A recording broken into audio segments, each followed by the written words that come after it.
Estamos de volta para dar continuidade ao nosso bate-papo a respeito dos nossos amiguinhos, nossos irmãos menores. Gratidão ao SEAV, ao Luiz, pela oportunidade de estar aqui falando, compartilhando com vocês esse assunto que eu sou apaixonada. Bom, nós estávamos falando no outro vídeo a respeito da permanência dos animais no plano espiritual, tá certo? E falamos que eles são aperfeiçoados, são mais educados, são aprimorados e reencarnados para que façam o seu processo evolutivo. Ainda com André Luiz, no livro Nosso Lar, ele nos diz o seguinte, que aves de plumagens de muitas cores cruzavam os ares, né, de quando em quando, e pousavam nas torres, né, que ele podia ver. Tinha cães que eram muito preciosos no auxílio nos trabalhos que eram feitos no umbral, né? E outros animais que mesmo de longe pareciam iguais aos animais terrestres, iguais aos muares, que é o mesmo que burrinhos, né? E que da janela ele observava curioso o movimento do parque e ficava muito surpreso quando ele percebia animais domésticos, né, caminhando entre as árvores, e entre as pessoas. Então ele relata várias passagens no livro Nosso Lar, essa convivência, né, de animais no plano espiritual. E ainda tem um detalhe que Narcisa, que foi uma das que ajudaram, né, a esclarecer as coisas para André Luiz, ele relata o seguinte, que Narcisa diz para ele que os cães facilitavam muito o trabalho lá nos umbrais e que os muares também, porque eles podem carregar fardos pesados, né, e muito pacientemente forneciam amor ou calor, né, nas zonas, nos lugares onde eram necessários esse calor, né? E as aves que o André Luiz disse que vinham passando, ela disse que eram ibis, e falou o seguinte, que esses ibis viajores eram ótimos auxiliares porque eles devoravam as formas, pensamentos que eram de baixa energia, né? Que eram odiosas, perversas, lutando contra as trevas. Então, esses pássaros têm um trabalho incrível do lado de lá. Né? Do lado de lá é ótimo, né? Porque não existe lado de lá e lado de cá. Está tudo junto, só outra dimensão. Então, a Narcisa explica isso para ele, né? O trabalho incrível que os animais fazem lá no plano espiritual e da importância desse trabalho.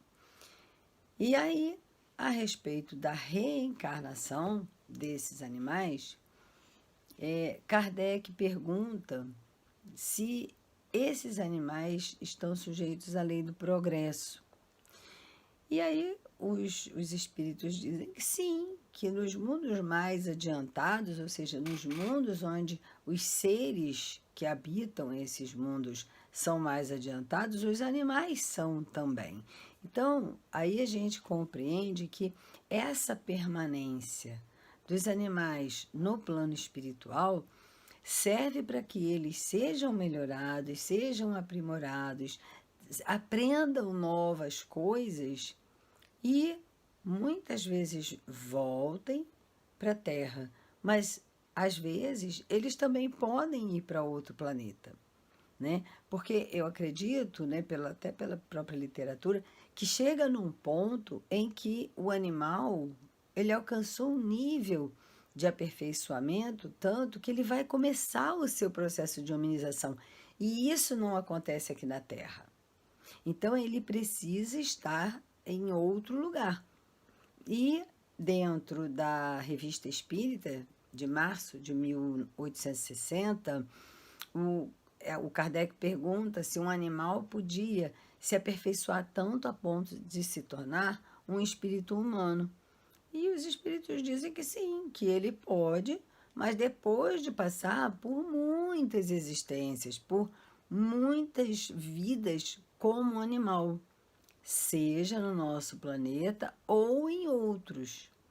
Isso reforça essa informação de que eles se aperfeiçoam aqui até um certo ponto e depois eles são levados para outro planeta para que eles possam continuar a evolução deles lá até entrar no plano de hominização. E aí, essa primeira encarnação, né,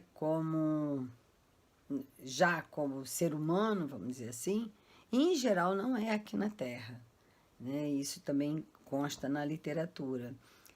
Bom, e tem um outro caso, né, de cachorro, que é do próprio Chico, que tinha um cachorro chamado Pedrito, e que depois que ele desencarnou, né, o Pedrito me parece que foi atropelado, e aí desencarnou. O Chico ficou muito triste, porque ele gostava muito de Pedrito, e passado um tempo, acho que Chico já estava até morando em outro lugar, ele estava caminhando pela rua, um filhotinho de cachorro veio seguindo ele, parou e ficou olhando para ele. Aí Chico olhou, não, não deu não ligou muito e seguiu.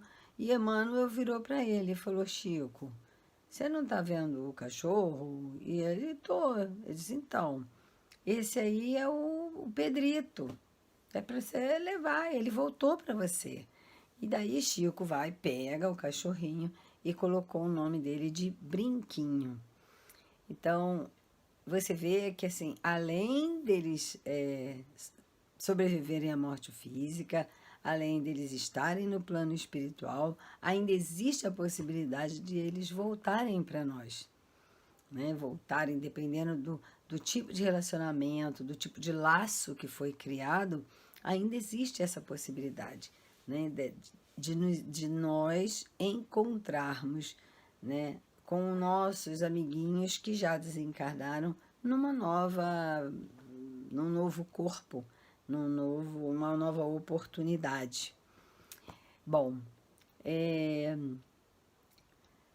no livro Alvorada do Reino, Emmanuel diz o seguinte, na senda da ascensão: o animal caminha para a condição do homem, tanto quanto o homem evolui no encalço do anjo. Ou seja, tudo evolui. Tudo, toda a criação divina é programada para evoluir, né? E ele continua: no reino animal, a consciência, a feição de crisálida, movimenta-se em todos os tons do instinto, no rumo da inteligência, objetivando a conquista da razão pelo discernimento.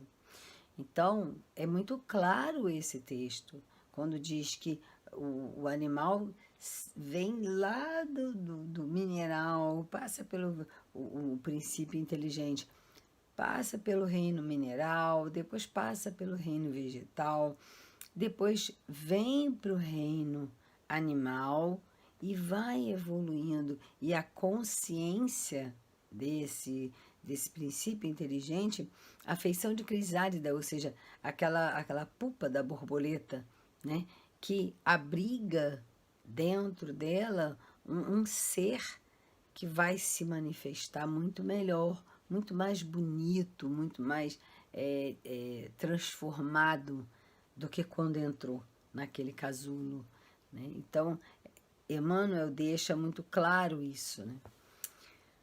Dando continuidade, na questão 540 do Livro dos Espíritos, os espíritos dizem o seguinte para Kardec: é assim que tudo serve, que tudo se encadeia na natureza. desde o átomo primitivo, né, até o arcanjo, que também começou por ser átomo. Admirável lei da harmonia, que o nosso acanhado espírito ainda não pode compreender. Que pena. Mas, quem sabe, nós estamos aqui evoluindo, né? Um dia vamos chegar lá e vamos conseguir compreender bem mais coisas. E então é claro, né? Desde o átomo, e antes pensava-se que o átomo era indivisível.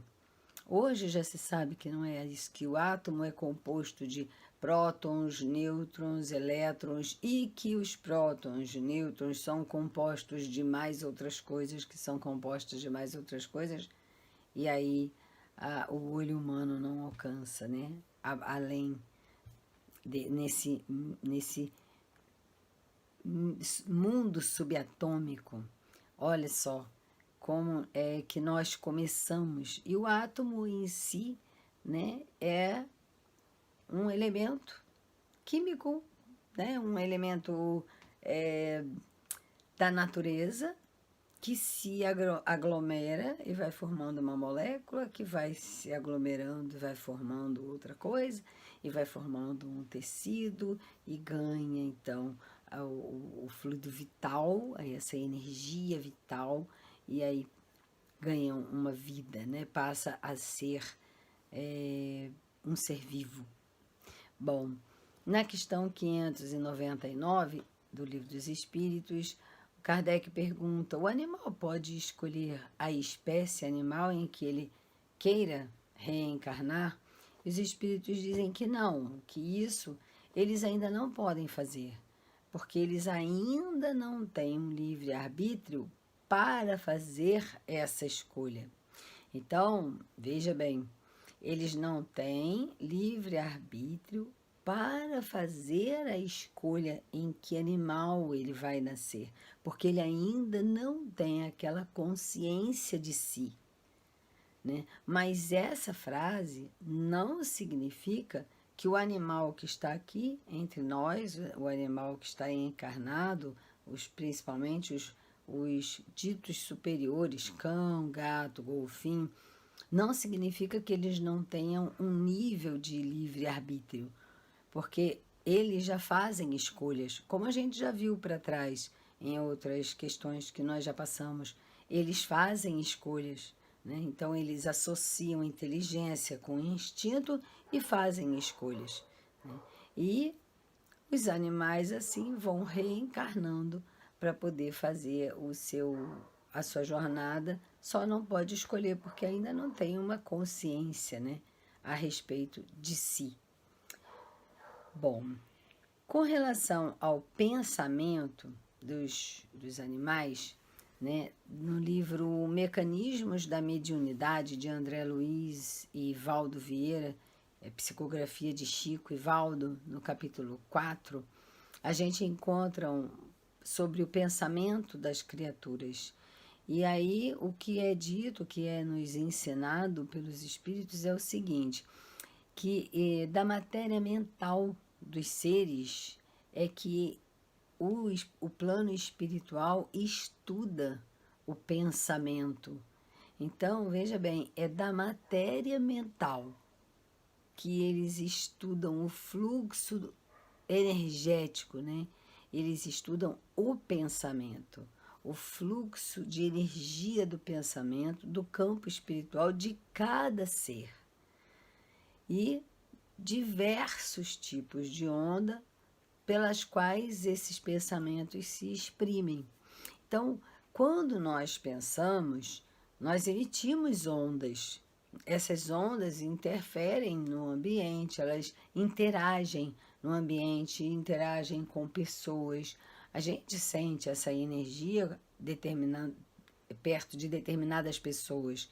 A gente sente, a pessoa tem uma energia assim, tem uma energia assada. Às vezes o pensamento da pessoa está conturbado. Então, a gente interage o tempo todo com o pensamento das outras pessoas. E os animais também. E a espiritualidade estuda esse fluxo de energia para saber que nível de pensamento que as criaturas estão tendo. E eles dizem o seguinte, que os seres angélicos têm umas ondas super, ultra curtas. Os seres humanos têm ondas curtas, médias e longas. E os animais têm ondas fragmentárias, porque como ele ainda está começando, como ele ainda tem a sua vida em germe, seu pensamento, seus cálculos, então ele emana de si pensamentos descontínuos. O que seriam esses pensamentos descontínuos? Por exemplo, o animal não fica aqui pensando assim, amanhã, amanhã eu vou ter que levantar cedo, eu vou ter que ir ali na rua fazer minhas necessidades, depois eu vou voltar. Então, o animal não tem, né, esse tipo de pensamento contínuo, principalmente o abstrato. Mas ele tem pensamento. Ele precisa elaborar artimanhas, artifícios para realizar coisas. Às vezes a gente vê um cachorro andando rápido pela rua, eu olho e digo assim, gente, aquele cachorro sabe exatamente aonde ele quer ir. E ele traça um caminho para chegar, né? Ele formula o pensamento, eu quero ir para minha casa. Ele pensa, então os pensamentos dos animais são assim, são raios descontínuos, são pensamentos curtos, mas eles têm pensamentos. Bom, vou deixar esse assunto pendente para a gente continuar no nosso próximo encontro, tá certo? Muito obrigada pela audiência, muito obrigada pela oportunidade. Gratidão a todos, muita gratidão. Gratidão ao SEAV, ao Luiz, ao mundo espiritual, a todos os mentores daquela casa, porque realmente a UCEAV é um farol de luz. Gratidão, gratidão.